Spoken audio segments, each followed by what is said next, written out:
O sige, sabihin natin. Oo, gago ko. Pero boss, hindi ako masamang tao.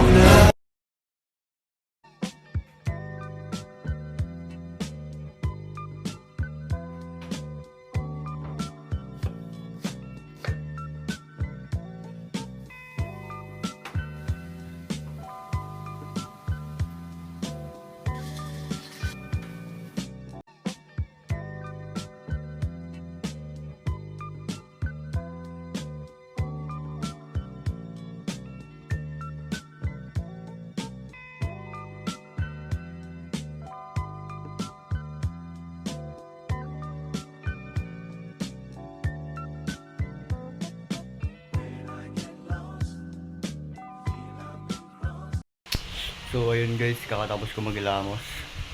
Ang papogi pero pangit pa rin. Titignan natin kung nandiyan yung mga kagrupo ko na walang gagawin kundi magluto ng pancit canton. Oo.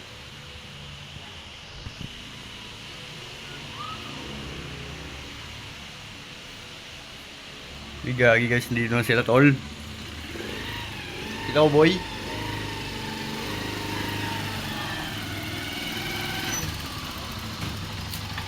Dito sila.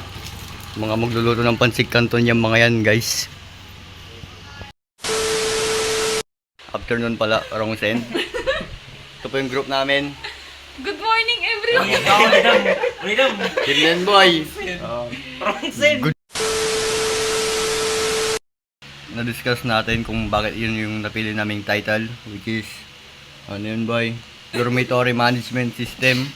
Ngayon naman, papakita namin yung process ng paggawa ng proposal namin ngayon. Ito si Jaren. Ayun o. Ay ka nga dyan, Dol. Si Sian o. Yung dalawa nakaupo lang, walang ginagawa yan. Okay ha. Basta seryoso. Yung isa.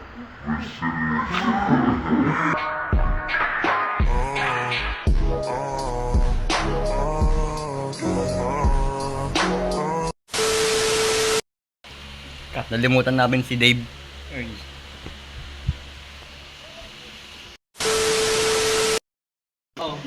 So yun guys, napakilala ko na silang lahat ng mga kupal. Kape muna tayo by Frappe, sponsored to. Kape muna mga hampas lupa.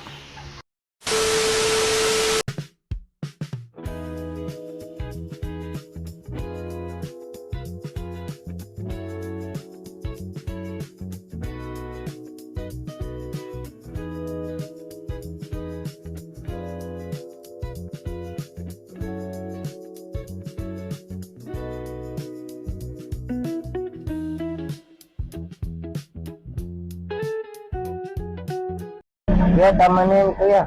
Ha? Tama na yun. Ang tama na. So, ang title po ng system namin na ginawa ay Heaviness Dormitory Management System. For introduction, ito po ang aming ginawa. The Heaviness Dormitory Management System is a console-based system developed using C++ that help administrator manage student record and assigns student tenant room assignment. Our system aims to make dormitory operations faster, more organized, and efficient compared to manual record keeping. Objectives, the main goal of our Heaviness Dormitory System Management are to create a simple dormitory management system using C++ to help by the help of OOP my Pauls,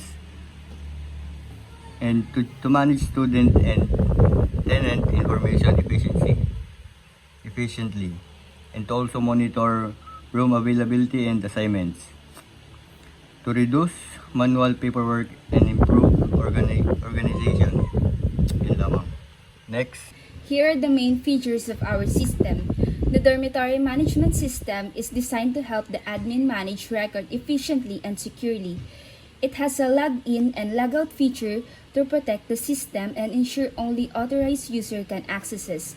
The add feature allows the admin to register new tenants, while the view features displays available and occupied rooms together with their prices. The edit feature lets the admin update tenant or student information whenever there are changes. The search feature helps quickly locate specific records, and the delete feature removes unnecessary data. The system also includes save and load features to store and retrieve records for future use, and an exit feature to properly close the program. The Happiness Dormitory Management System will provide to users an efficient and organized console-based way of managing dormitory operation using C++. The system will help administrators handle student-tenant records and room availability more effectively while improving accuracy and reducing manual works. Sir, tapos na po.